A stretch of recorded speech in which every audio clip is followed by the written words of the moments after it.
আসসালামু আলাইকুম বন্ধুরা, আমি Mohammad Munna. Welcome to all about amplifier. বন্ধুরা, আজকে আপনাদেরকে দেখাবো আমাদের স্টিরিও স্পিকার প্রোটেকশনটি কিভাবে করে আমরা হিট সিং এর সঙ্গে অ্যাসাম্বল করে থাকি।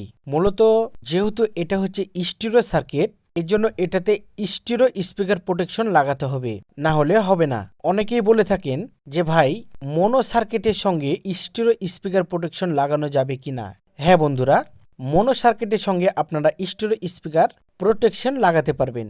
তো যাই হোক, এগুলো নিয়ে বিস্তারিত আলাপ পরে করব। আগে যে সার্কিটটি তৈরি করছি সেই সার্কিটটি নিয়ে আলাপ আলোচনা করে থাকি। যেহেতু হিটসিং এর থাকগুলো যেগুলো থাকে, সেই থাকগুলোতে এই স্ক্রুর মাথাগুলো কখনোই প্রবেশ করবে না। এই জন্য স্ক্রুর মাথাগুলো ব্যান্ডিং দিয়ে আস্তে আস্তে করে আমি ক্ষয় করে ফেললাম, যাতে এই ছোট্ট হিটসিং এর সাইজ দিয়ে ভিতর দিয়ে প্রবেশ করাতে পারি।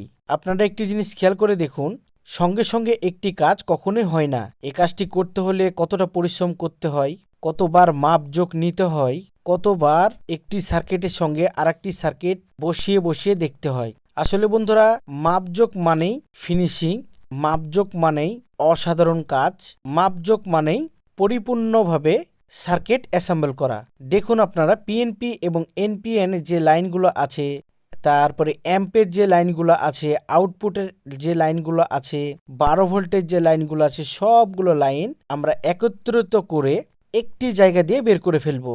কারণ আমাদের হচ্ছে ফিনিশিং এর দরকার। এখন আমরা যদি চাইতাম যে একটি স্পিকার প্রোটেকশন এটা কোনো বিষয় না, অ্যাম্পলিফায়ারে যে কোনো এক সাইডে লাগিয়ে দিলেই হলো, লেদার ফেদার করে। এভাবে করে কাজগুলো যে আমরা করে থাকি বা কোনোদিন যে করেছি, কেউ যদি প্রমাণ দিতে পারেন 2025 সালের ভিতরে, তাহলে একটা কান কেটে কুত্তা খাওয়িয়ে দেবো আপনাদের এলাকার। তো বন্ধুরা, কথা বলতে বলতে এই সার্কিটটি আমরা পুরোপুরি অ্যাসেম্বল করে ফেলেছি। আপনারা একটি জিনিস খেয়াল করে দেখুন, আমি আন্তরিকভাবে দুঃখিত জানাচ্ছি, কারণ ক্যামেরাটি আমি ঠিক জায়গাতে নিতে পারিনি। এভাবে করে কাজ করলে ক্যামেরাগুলো কোথায় থেকে কোথায় চলে যায়, মানে নিজেরও খেয়াল থাকে না। এই জন্য আমি আন্তরিকভাবে দুঃখিত।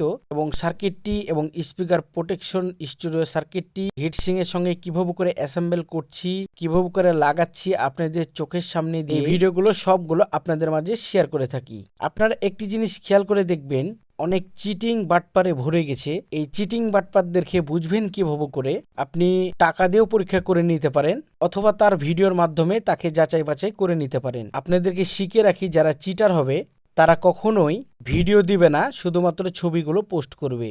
তো যাই হোক বন্ধুরা, কথা বলতে বলতে সার্কিটটি আমাদের অ্যাসেম্বল হয়ে গেছে। সার্কিটটি কিভাবে করে অ্যাসেম্বল করলাম, কিভাবে করে ফিনিশিং দিলাম, সবকিছু আপনাদের চোখের সামনে। তো বন্ধুরা দেখুন একটি জিনিস, এই সার্কিটটিকে সুন্দর করে অ্যাসেম্বল করার পর আমরা এই সার্কিটটি দিয়ে একটি 2.1 অ্যাম্পলিফায়ার তৈরি করব। তাহলে বন্ধুরা, এই অ্যাম্পলিফায়ারের পূর্ণাঙ্গ ভিডিও নিয়ে আপনাদের মাঝে হাজির হয়ে যাব। ততক্ষণ পর্যন্ত সবাই ভালো থাকবেন, সুস্থ থাকবেন। আল্লাহ হাফেজ, আসসালামু আলাইকুম।